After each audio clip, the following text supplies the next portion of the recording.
Naredna priča govori o tome kako volja i upornost mogu da promene nečiji život iz korena. Vidjet ćete kako bivši zavisnici pomažu i pružaju tračak nade onima koji su tek na odvikavanju. As a high school kid, I wasn't going to graduate and be a drug addict. That wasn't my plan. I wanted to be a pilot. I didn't want to be a drug addict. But I ended up being a drug addict.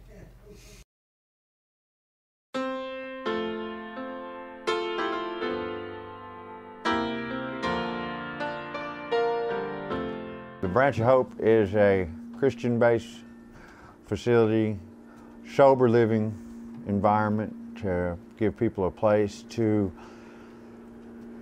have an opportunity to stay off drugs and alcohol, learn to enjoy what God gave us in the natural without having to have chemicals or drinks to have a good time. It's a safe environment. Shouldered most of the responsibility of the finances. Clients have, some of them have been able to pay rent.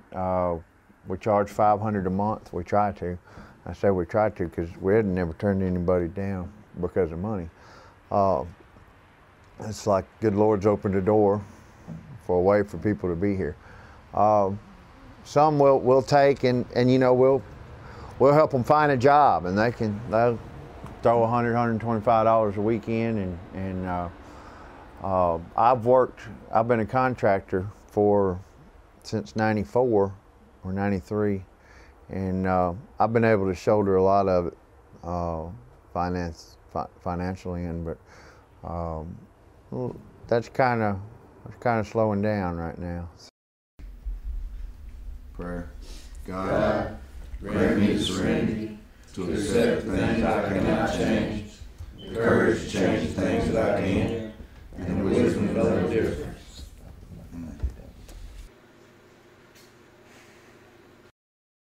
It started when I had a drug overdose. I had used for a long time, and I went through rehab myself. I only had about a month clean when the first guy came in, and I was just trying to help out another addict, you know, and I just quickly saw a need, you know. The guys that live here, they go out, they go to work, they come back, they live a normal life. The way I describe it is when they go to rehab, they discover the wheel. And when they come here, they learn how to roll that wheel.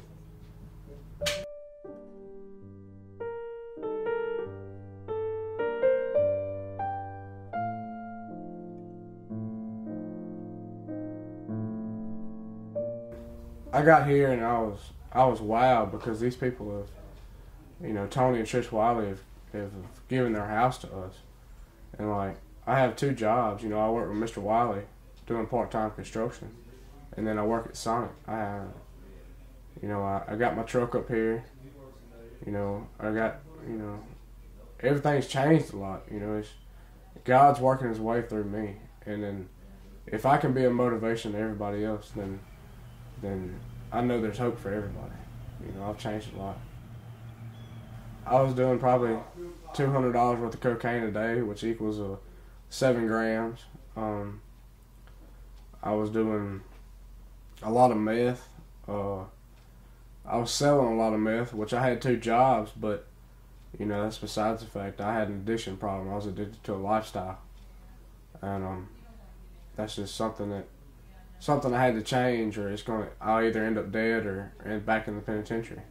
I have to get back into doing something, and it talks about in the Bible, idle hands are the work of the devil. So if I don't have time, if I have a lot of time on my hands, then I'll get these old behaviors and this old thinking, and I'll fall back into the same pit. But now, you know, I've changed a lot. It helps.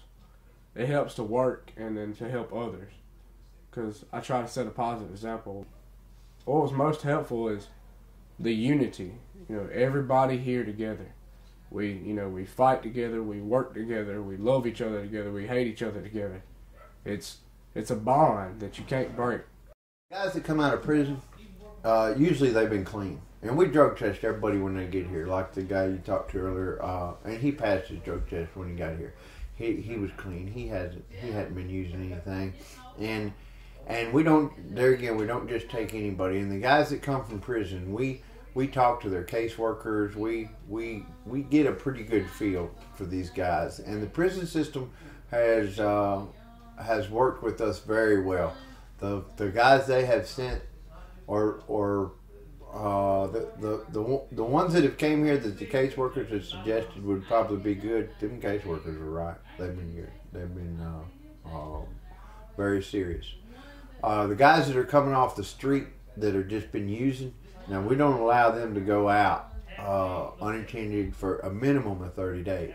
And then it's a case-by-case basis, and everything is a case-by-case basis here.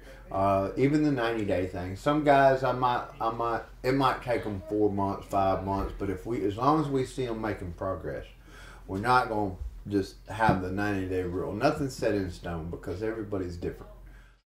How do we know if they're ready to go out and get a job? It's what they do around here. Are they keeping their area clean? Are they doing their assigned chores? Are they getting up in the mornings? Are they attending their meetings? Are they working a program? We can see it. I mean, it's very easy to see who's being responsible, who's trying to do the next right thing, and who's not. And if they're not, I don't send them out. I don't let them go. Jim Rainey, the third, primarily addicted to Oxycontin and heroin. I was shooting it. That and alcohol, pretty much. It started with smaller things, but since about 14 years of age, I grew up in a family where that's what they did, is do drugs and drink alcohol, basically. And that they have all been through it, and seeing that they had recovered and that they were getting better and working a good program, you know, it made me feel a little bit more comfortable. And you just kind of slowly, gradually get into it. I mean, at first you're still a little uncomfortable going to meetings and saying anything. And then once you find your bearings and see that everybody's not out to get you, the addiction always grasps you. There's always that urge to go back to it. But, I mean, and, you know, I've seen that with younger guys that come in. They're not ready exactly because they hadn't had enough time out there. They hadn't fought it as much as I have. But I've been fighting it for, 13 years or so. So, you know, after having 4 kids, you know, an ex-wife who's still out there using, and my kids live with their aunt, you know, having to be there for them and wanting a better life for them than what I had, it kind of gave me, you know, a reason. But the first thing you learn in this is that you can't do it for somebody else or it won't work. You got to do it for yourself. And, you know, personally, you get tired of sleeping at a different place, not knowing where you're going to be, not knowing how you're going to get anything to eat, not knowing where you're going to get your next fix. I mean, it just gets scary, you know, and eventually you just get tired of it. So you got to be ready mentally. The hardest moments were the first couple months, especially during the holiday, because that was right at holiday season. And not being able to be with your family, I guess, which I've dealt with before, but of course then I always had the drugs to wipe everything out, make everything just disappear, you know, and being sober and having to deal with it, it was totally different. You know, I had to just deal with my emotions the way any other person does, you know, and, you know, fighting urges and stuff the whole time here. It was pretty hard, but, you know, after a month or so, you get over it. This is more of an open environment as opposed to the place I was at before. You know, you couldn't leave there. You can leave here. You can do whatever you want. I mean, if I wanted to, I could go down the street and get a beer, find anything I wanted to in the city, but I didn't. So that's what made the difference. You know, you've got to have the willpower and the want. And fighting those moments were the hardest. The best moments were, you know, when I started realizing that I had control over this somewhat, and we're never fully over our addiction. You know, we've got to fight it forever, but knowing that you've got some kind of control over it and that you have the choice today to be sober, you know, those are very special moments to us, because, I mean, it just shows us how far we've come. Yeah, I'm going to have a part-time job, and then I'm going to be going to school in Oxford and Ole Miss in the fall. And I'm going to get my counseling license, drug counseling, bachelor's in drug counseling, and try to help people deal with what I've dealt with, because nothing teaches better than experience, you know. If I can overcome this, I can overcome just about anything. I'm a pretty strong-willed person. I've proven that. I think with with God behind me, I can do anything anyway. I've got good support as a family, on one side at least, and I've got all these guys to help me out. Just because I'm leaving here doesn't mean I won't be around.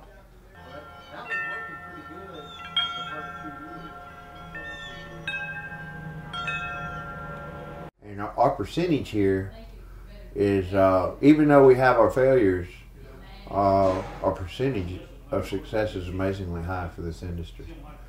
And now that's just credit to the good Lord and these folks out here.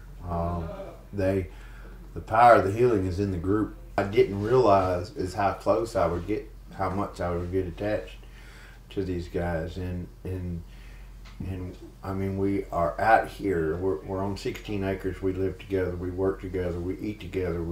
We become like a family. And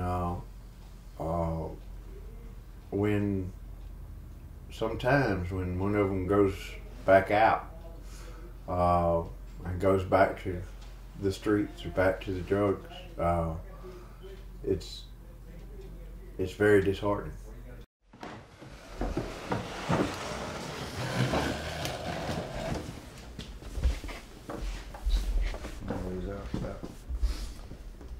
Our Father, which art in heaven, hallowed be thy name. Thy kingdom come, thy will be done, on earth as it is in heaven. Give us this day our daily bread, and forgive us our trespasses, as we forgive those who trespass against us. And lead us not into temptation, but deliver us from evil. For thine is the kingdom,